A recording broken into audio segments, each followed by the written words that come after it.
Ito, namimili po kami ng para sa freebies at sa parapol namin sa Mission Bible Study sa kalsada namin. Ngayon darating na 7th year. Pero nakita ko sa Facebook 8th year anniversary pala, hindi na 7th year, no?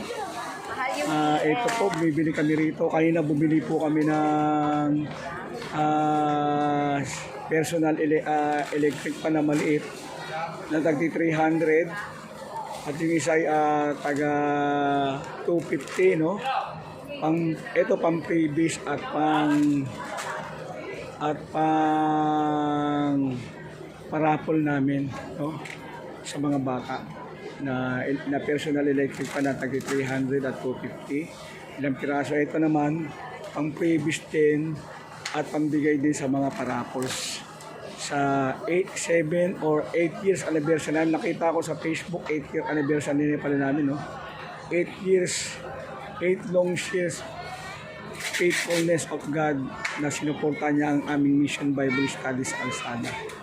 Nawa ang mga batang ito ay lumaking takot sa Diyos, lumaking sumunod sa kalooban ng Diyos at maging lingkod niya mga apostoles, propeta, evangelist, pastor, and teachers ng ating mga simbahan sinaharap, at maging ano rin sila, at maging mga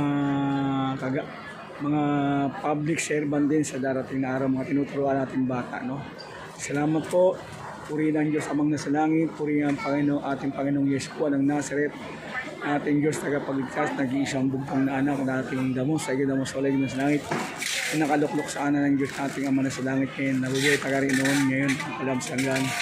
Purihin at pasalamatan ng magandang Espiritu Santo na ating Diyos, nakasama ng Diyos sa langit, na nabubuhay tagari noon, ngayon magpalaman at hanggan, sa patuloy na pagsuporta niya, pagtulong sa Mission Bible Study sa kalsada namin. Wala kaming hinagad dito kundi maturuan ng mga bata na makapagyamanan na salita ng ating Diyos Ama, Diyos Anak, Diyos Santo, at makapagyamanan na mabuting balita ng ating Diyos Ama, Diyos Anak, Diyos Espiritu Santo. Samahan niyo po kami sa panalangin sa mga batang ito. Nawa dumami po ang aming mga Mission Bible Study sa kalsada sa Maynila. Salamat po na marami.